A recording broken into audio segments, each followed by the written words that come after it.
act in a timely manner. Dapat kikilos tayo before the problem happens. Kung kayo'y makakalimutin, at usually makakalimutin naman, paulit-ulit sila lang lagi ang may nalilimutan, don't rely on your memory. Sa inyo, ay dadaling ko yung bag na yan, pag alis ko, huwag nyo nang intayin yung pag-alis nyo, ilagay nyo na sa pinto na matatapakan nyo talaga, paglabas nyo talaga para huwag nyong malimutan. Ipupwesto nyo where you will not forget it, kung kayo forgetful. In other words, gagawa ka ng paraan naman para hindi pa ulit-ulit na lang yung problema mo, paulit-ulit na lang yung mga mali. No? Kailangan mauna ka sa problema. At alam nyo, ang mga napakahalaga na mauna tayo kumisan, yung sa salita. Kasi kumisan, merong dapat sinabi ka na agad, hindi mo pa sinabi.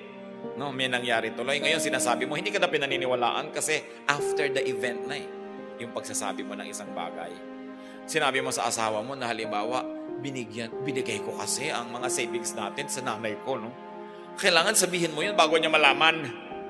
Kesa nalaman na, tsaka sasabihin ko nga sa iyo, honey, nalaman na niya sa iba. No? So nahuli ka na. Kailangan maagap ang tao. Kung merong problema na uuna ka, at least several steps ahead of it, then you can still channel and somehow control the course of events. Hindi yung isa ka na lamang na walang magawa, na biktima ng pagkakataon. And it's important to be quick. Yung mga taong tutulog-tulog, yung mga taong mga kabagal-bagal, naku, walang mangyayari dyan. Paano nyo ba i-define ang lalaki? No, mga sisters, how do you define a guy? Kung sabi mo, lalaki to, itong gusto ko mapangasawa. Yung bang umaalon-alon na mga muscle? Aba, kung ikaw magtatrabaho para pakainin ng 100 nilagang itlog araw-araw yan, hayaan mo nang walang muscle. Diba? Yung malaki ba ang boses, yung mga balbas-balbas na ganyan, no? Na pinantal-pantal ka na pag napadikit siya sa'yo. Una, ang lalaki dapat may desisyon. Yan ang isang kahulugan ng lalaki. May desisyon agad yan. Pag may nangyayari, alam niya agad ang gagawin niya. May desisyon siya. Kahit mukha siyang butike, lalaki yan. No? Pero yung ang laki-laki ng katawan, tapos, Mami, anong gagawin natin, Mami? Alam mo, bonjing, halika dito. No? Baliwala. No? So may desisyon. Napakahalaga nun. Responsable. Yan, ibig sabihin ng lalaki, responsable. May mga lalaki na ni isang pako, walang nailulubog sa dingding nila, wala nang pagsabitan yung asawa nila ng bra pag hinubad. Wala man lang sabitan yung bahay nila, tumutulo na yung bubong, ang hagdan, giba-giba, ang mga pinto nila. Wala man lang skill. No? Kailangan responsible, skilled, may desisyon. Yun. When you have that, kahit anong itsura ng mukha, gugwapo na rin yan. Pero kung gwapo nga yung mukha, tapos wala naman silbi. No? Ganon din yung babae, ang ganda-ganda, tapos hindi marunong manahit, tanggal-tanggal lang yung mga ganyan mo, wala man lang alam, kundi magpakyut at magsuklay. Kaya mga tao hindi sumasaya kung minsan sa marriage sila, ang mga hinahanap nila pang ibabaw. No? Yung pang ibabaw, pare-pareho na lang yan pag madilim. Ang mahalaga, may karakter ang tao. Ang mahalaga, meron siyang desisyon, meron siyang magandang pasya. At yan ang itinuturo sa atin ng Ecclesiastes. Basahin yung mabuti.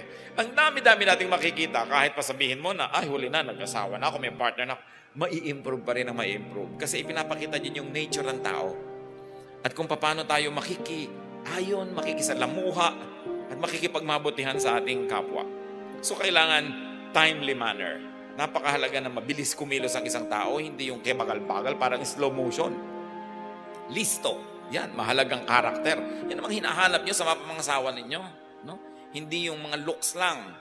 Isang aksidente, naiiba yung looks na yan. Napakadali at napakarupok ng kagandahan, napakadaling masira yan. Hanapin yung karakter. Ngayon, kung mabuti pa yung itsura niya, bonus na yan. Pero it's so easy to fall out of love of a good-looking person who is good for nothing. Na hindi ka malang ma-inspire, hindi ka ganahan. Verse 10, if the axe is dull and its edge unsharpened, more strength is needed, but skill will bring success. Anong metaphor ang pinapakita sa atin? Isang tao nagsisibak ng kahoy na gumagamit ng palakol. Sabi ko nun, pagka ang palakol mo ay mapurol at hindi matalas ang kanyang talim, mas kailangan, mas malakas ang hampas mo, mas malakas ang pagtama mo sa kahoy para ito tumalab. Pero, kung skillful ka, ay pwede mong mapagtakpan ang kakulangan ng iyong kagamitan.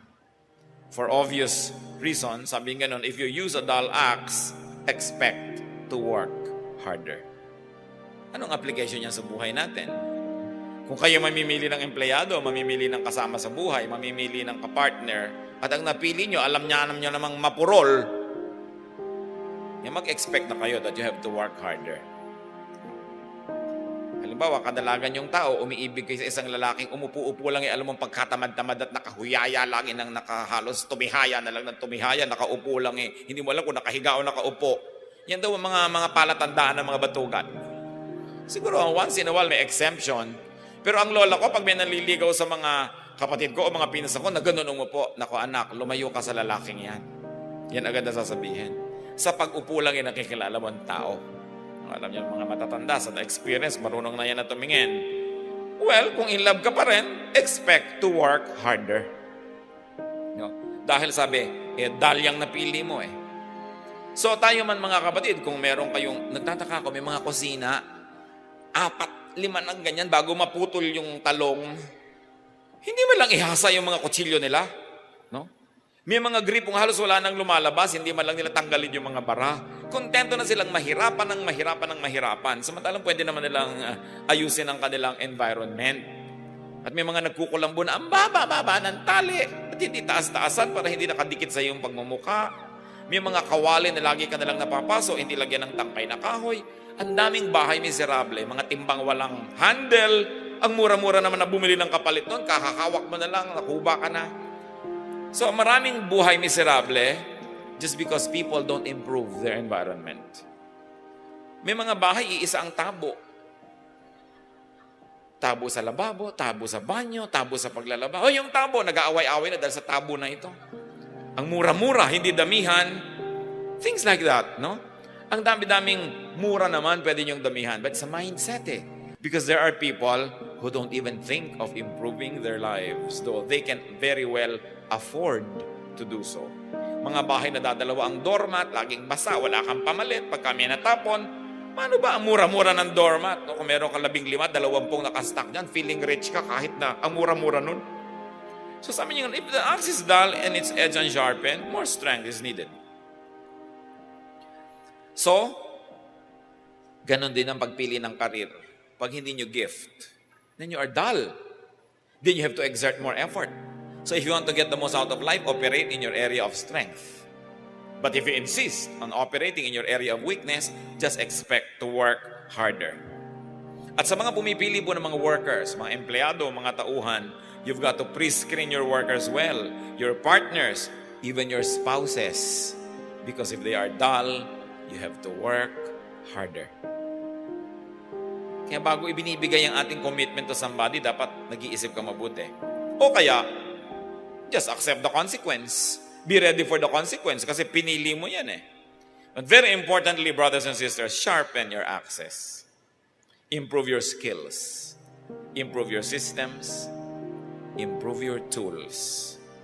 Marami pa nga kahit naman sa mga churches, sa mga opisina, sa mga kung saan-saan, yung mic na laging yuko-yuko, susunod ka dahil yuko-yuko yung mic, susunod ka, hindi palitan yun, I mean, kung noon lang nangyari, di bali, pero 2-3 linggo, paulit-ulit, hindi malang pinapalitan, yun na lang nang yun, may kasalanan na ang tao doon. Kailangan tinitin mo, pwede yung improve dito sa buhay na ito. Marami mga bahay, hindi wala man lang pako sa dingding, wala mga sabitan sa likod ng mga pinto ng banyo, hindi mo malaman kung saan mo isasabit ang tuwalya, saan mo isasabit ang mga damit. Ang miserable, konting pako lang o konting mga screw will solve the problem. Meron pa ako nakikitang namamalansya, nakasaksak yung ilaw, doon sa ilaw nagagalaw-galaw. Lahat ng gumagalaw, lahat ng anino. Bakit nahilo na lahat ng tao? Ba't hindi paghiwalayan ng outlet ng plancha at ng ilaw na ito? May mga ilaw na andidilim, hindi liwaliwanagan ng konti. May mga baitang ng hakbang na ubod ng tataas. Nagkasakang-sakang ka na sa pag-akyat. Why? Have these needless sufferings in your life. Simpleng-simple lang yan. Improve your life. Why? You live only once on this earth. Kahit kapag may eternal life, you live only once on this earth. So you've got to maximize all the benefits, all the enjoyment, and all the prerogatives that God has given us.